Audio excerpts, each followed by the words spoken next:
right, third graders, we're back with Poppy, and we are in chapter 12, and it's called What Poppy Learns. And the question in your packet is going to be, what does she learn? And that's exactly why the title is up here.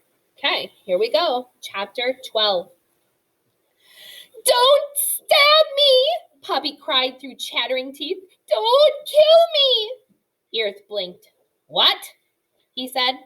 Poppy staggered forward, fell to her knees, held up her paws, and bowed her head. Don't eat me, she implored. What the lace lips are you talking about? Earth asked, with genuine bewilderment. Poppy gazed up tearfully. If you're going to kill me, do it quickly. Just don't torture me, please. Why would I want to torture you? Because that's what porcupines do when they catch mice. You torture them and you eat them. Eat mice? Earth examined. Hit the puke switch and duck. Meat disgusts me, nauseates me, revolts me. I'm a vegetarian, jerk. I eat bark. Bark? You saying I'm a liar? The porcupine roared. Well, no, except nothing. I'm kind. I'm gentle. I'm old. All I want to do is be left alone. You won't eat me? I don't eat meat, Earth bellowed into Poppy's face. Poppy gulped. She was beginning to feel very foolish. Well, she offered lamely, everyone thinks you do. Well, then everybody eats grasshopper gas. They do? How many times do I have to tell you? Earth screamed. I don't eat meat. But, Poppy stammered. Didn't you just eat that fox? Are you crazy or something? All I did was swat him with my tail, which is what I will do when creatures get fresh with me. What about shooting your quills? Poppy asked. Or stabbing with them. Where'd you hear this bat bilge? I was taught. Poppy, that's your name, right? Quills are hair. Barbed hair. I can't shoot my quills, though they fall out easy enough. The only way a quill gets into you is because I slap you, which I'll do if you mess with me. Mind, when a quill gets into you, it swells. Flex your muscles to get it out, and the barbs draw in deeper. Hurts like the red hots. Want to see for yourself? No. Please. I believe you, Poppy cried. I just didn't know that. Really, I am sorry. Probably isn't your fault, Earth grumbled in somewhat softer tone. I suppose you get taught that garbage in school. We go to school at home, Poppy explained. Lectures and tests. Who's the world-class idiot who taught you that porcupines eat mice? Poppy was about to say her parents when she suddenly realized something she hadn't thought of before. She began to speak, but fearful of saying the name, she held back. Well? Demanded Earth. Who? Poppy leaned forward. Mr. Ocox, she whispered. Ocox? Earth yelped. That great horned owl? Him? Poppy nodded. He told my parents, and they told us. Ocox! Earth said, and he began to laugh. What's so funny? Demanded Poppy. Let me get this straight. Earth said, Ocox told your folks that porcupines eat mice? Well, see, Mr. Ocox protects us from porcupines.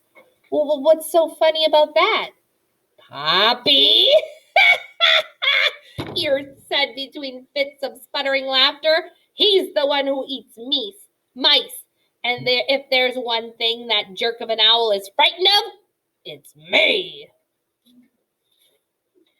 You? Poppy cried with astonishment.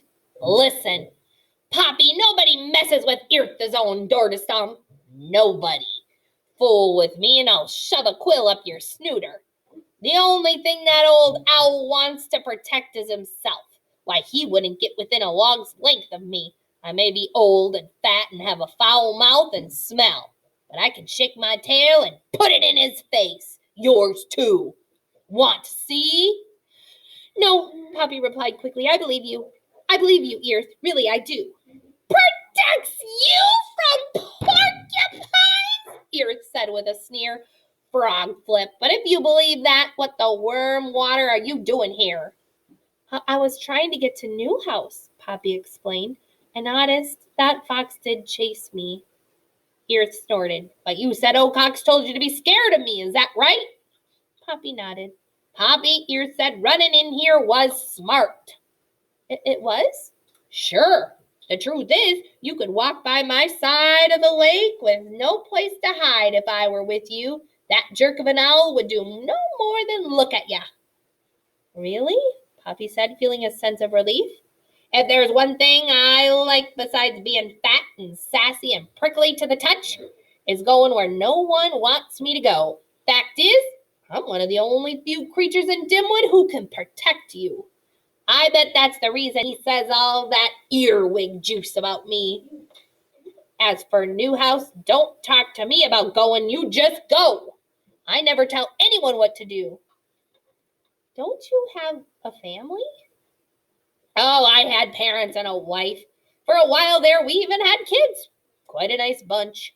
They all wandered off. We all go our own ways. Prickly. Don't you miss them? Poppy asked. I like being alone. If I see a tree I want to climb, I climb.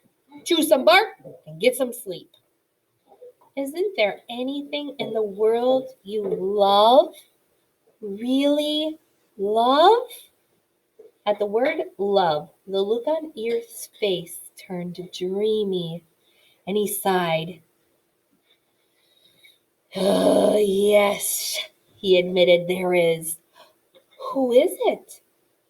Not who, Poppy. Salt.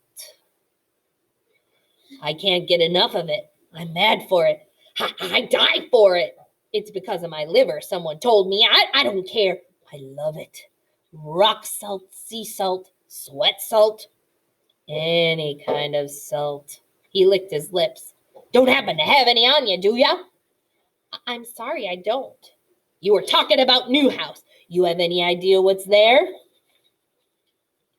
That's what I need to find out. I'll tell you one thing that's there.